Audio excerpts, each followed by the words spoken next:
மற்றவங்க சொல்லுவாங்க, எங்க எம்ஜிஆர் கட்சி ஆரம்பிச்சிட்டாங்க, நம்ம அந்த கட்சிக்கு நம்ம நீங்களும் போனால் உங்களுக்கு பெரிய ஆள் ஆக்கிடுவாருங்க அவரு. ஏன்னா உங்களை அப்படிலாம் சொல்லும்போது, ஐயோ திமுக வந்து நாங்கள் வளர்த்த பிள்ளையா, அப்படி நான் போனேன்னா என் பிள்ளைய நானே கழுத்து வச்சு கொள்றதுக்கு சமையா என்று சொன்ன அந்த அன்பிலை பற்றி கேள்விப்பட்டிருக்கோம். ஏன்னா தான் பெரிய பெரிய கம்பெனிஸ் போனாலும் ஏதாச்சும் ஆர்ப்பாட்டம் போராட்டம் அப்போ சென்னையில் வேலை பார்க்கும்போது நடந்தா கூட கம்பெனியில் ஏதோ ஒரு காரணத்துக்கு 1 hour பர்மிஷன் கூட அந்த ஆர்ப்பாட்டத்துக்கு போயிட்டு வரேன். அப்போ எம்எல்ஏ பையன், இப்போ எம்எல்ஏ எனக்கு வித்தியாசமாக இருக்கும். என்ன எம்எல்ஏ பையன் சொல்கிறாங்களே என்ன அப்படிங்கிறது எனக்கு ஒரு ஆடாக ஃபீல் பண்ணேன். நான் அது வெளியில் காமிச்ச கூடாது. நான் முடிஞ்ச வரைக்கும் அந்த ஷெல்லுக்கு போய் நான் ஏதாவது என்ன நான் யாருன்னு தெரியாம தான் இருப்பேன். நான் எல்லாரும் சீனியர்ஸ் லெவல்ல வரும்பொழுது எங்க அப்பாவோட ஃப்ரெண்டும் அவங்க சீனியர்ஸ்ல ஒருத்தவங்க அப்பா ஃப்ரெண்ட்ஸ் எல்லாம் ஃப்ரெண்டா இருந்து அப்பா ஒரு பையனா அப்படிங்கும்போது தான் கிளாஸுக்கே தெரிய வரும். புத்திசாலியா, திறமைசாலியா, பேக் பெஞ்சா? இது நான் வந்து மிடில் தான் சொன்னேன். நான் பிஎஸ்சி கம்ப்யூட்டர் சயின்ஸ் நான் முடிச்சதுக்கு அப்புறம் பார்த்தீங்கன்னா நான் எம்சிஏ சேர்றதுக்கான அந்த எலிஜிபிலிட்டி எனக்கு வரல. அப்போ எனக்கு அந்த வந்து மார்க்கில் அப்போ வரும்பொழுது அப்பா வந்து நான் ரெக்கமெண்ட் பண்ண மாட்டேன். நான் ஆனால் எனக்கு கண்ணுக்கு முன்னாடி பார்த்தீங்கன்னா பல பேருக்கு ரெக்கமெண்டேஷன் லெட்டர் கொடுப்பாங்க, இவங்களே போய் சேர்த்து விடுவாங்க. தாத்தா தைரியமாக இருந்தேன். என் பையன் வந்ததுக்கு அப்புறம் சொல்கிறேன் வந்து அரெஸ்ட் பண்ணுங்க அப்படின்னு சொன்னது. முதல் நாள் வரைக்கும் மரியாதை கொடுத்த காவல்துறை அடுத்த நாள் வந்து வழி இல்லாமல் அவங்களோட இதில் அவங்க அரெஸ்ட் பண்ணி கூட்டம். இதெல்லாம் பார்க்கும்பொழுது 8000 ரூபாய் சம்பளத்தில் நான் வேலைக்கு சேர்ந்தேன். சேர்ந்ததுக்கப்புறம் நேராக அந்த முதலமைச்சர் அந்த கரெக்டாக மார்ச் 1 என்னால் மறக்கவே முடியாது. கரெக்டாக சிஎம்மோட பிறந்தநாள் அன்னைக்கு இன்னைக்கு நான் சேரும் போது அப்போ எனக்கு ஒரு வாட்ச் கொடுத்தாங்க.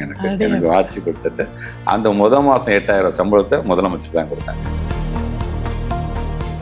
மன்னராட்சி அப்படின்னா சொல்லி பேசுகிறாங்களே அந்த காலத்தில், இன்னைக்கும் சொல்கிறேன் நான். அப்போ அன்பில் பேரனுக்கு சீட்டு கொடுத்துட்டேன், ஓட்டு போட்டுருங்க, பையன் பையன் தான் வராப்புல, இல்லைன்னா ஓட்டு போட்டாங்கன்னா யாரும் ஓட்டு போடப்படுது. அந்த காலம் முடிஞ்சிருச்சு. ஸ்கூல் எஜுகேஷன் என்ன இருக்குன்னு நமக்கு தெரியாது, என்னென்ன டிபார்ட்மெண்ட்ஸ் இருக்குன்னு தெரியாது, என்ன மாதிரியான டேரக்டர்ஸ் இருக்கிறாங்க தெரியாது, எதெல்லாம் ஏன் கீழே வருதுன்னு தெரியாது, லைப்ரரிங்கிறது என் கீழே வருமா, நான் ஃபார்மல் எஜுகேஷன் நான் தான், இது எதுவுமே தெரியாது. சார் அப்போ நான் என் மைண்டில் நான் ஃபிக்ஸ் பண்ணிக்கிட்டு ஒன்றே தான், என் 2 பையனுக்கு எனக்கு என்ன கிடைக்கும் நான் பெற்றவனா நான் ஆசைப்படுறேனோ இது என் ஸ்டேட்டில் இருக்க எல்லா பிள்ளைங்களும் கிடைக்கிற மாதிரியான என் பணி இருக்கணும்னு நான் ஆசைப்பட்டோம். நீங்கள் அதை நோக்கி தான் அரசு ஊழியர்கள் நிறைய அவர்களுக்கு அரசாங்கம் ரொம்ப நல்லா பார்த்துக்கிறாங்க. அவர்கள் குழந்தைகளை கண்டிப்பாக அரசு பள்ளியில் தான் சேர்க்க வேண்டும், சட்டம் போட முடியாது. நான் இப்போ நான் இன்ஸ்பெக்ஷன் பண்ணிட்டு பார்த்தா அந்த மரம் ஃபுல்லாக பார்த்தீங்கன்னா இந்த கோயிலெல்லாம் இது கட்டி வச்சிருப்பாங்க பார்த்தீங்கன்னா அந்த மாதிரி ஒரு பேப்பராக தொங்கிட்டு இருக்கு. என்னன்னு கேட்டா போய் பார்த்தா மேக்ஸோட ஃபார்முலாஸ். யாருங்க இது பண்ணால் ஒரு டீச்சர்ஸ் நான் ரொம்ப சந்தோஷமா இல்லை சார், இந்த மரத்துக்கு போய் நாங்கள் கணித மரம்னு வச்சிருக்காங்க சார், பிள்ளைங்க ரொம்ப அழகாக இருந்துச்சு. ஸோ அதை நான் வந்து ஒரு எடுத்துக்காட்டாக சொல்லுவேன். 1 or 2 years பார்த்தீங்கன்னா ரொம்ப சங்கடமாக இருக்கும். சில செய்திகள் நாங்கள் ரொம்ப பெருமையாக இன்றைக்கி ஒரு இதை பற்றி பேசிகிட்டு இருப்போம். திடீர்னு ஒரு மாணவன் ஒரு ஆசிரியர் வந்து இந்த மாதிரி பண்ணிட்டாங்க, இல்லைன்னா ஒரு டீச்சர் வந்து ஒரு பையன் இப்படி அடிச்சுட்டாங்க, இப்படி வந்து மிஸ்பிஹேவ் பண்ணியிருக்காங்க, இந்த மாதிரியான ஒரு போதை பழக்கத்தில் வந்து இப்படி ஒரு வீடியோ வருது. ஸோ இதெல்லாம் பார்க்க அவ்வளோ சங்கடமாக இருக்குது. நம்ம வந்து ஒரு இல்லை 2 மாணவர்களை அடித்துக் கொள்கிறார்கள், அதுக்கான காரணங்கள் என்ன வேணா இருக்கலாம். பட் ஆல்மோஸ்ட் நம்முடைய ஆன்லைன் ஸ்பீக்கர் சொல்ற மாதிரி பத்திரிகை துறை ஊடகத்துறை என்ன பண்ணா இதுக்காக காரணம் அதுக்காக காரணம்னு சொல்லி தயவுசெய்து அப்படி சொல்லாதீங்க. என் பேர பிள்ளைய என் கண்ணு முன்னாடி அடிச்சுக்கிறான், நான் சமாதானப்படுத்த போனா ஒரு மணி நேரத்தை அவன் ஒருத்தன் தோலை கையை போட்டு பேசிட்டு போறேன். இப்படிதான் பிள்ளைங்களோட இயல்பு.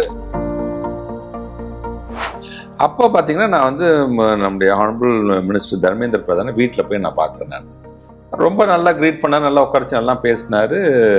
ஏன் எப்போ பார்த்தா அந்த மொழி கொள்கையே பேசுவேன். நானும் வந்து ஐ எம் ஃப்ரம் நான் இந்தி ஸ்டேட் தான், நான் ஒரியாலேருந்து தான் நானும் வரேன். நான்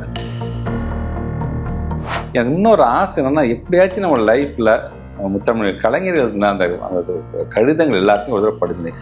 ஒவ்வொரு காலகட்டத்தில் எப்படி அவர் வந்து என்ன சிந்திச்சிருப்பாரு, என்ன மாதிரியான அறிவுரை அவர் சொல்லியிருப்பாரு அப்படிங்கிறத எனக்கு படிச்சிருக்கணும்னு எனக்கு ஒரு ஆசை.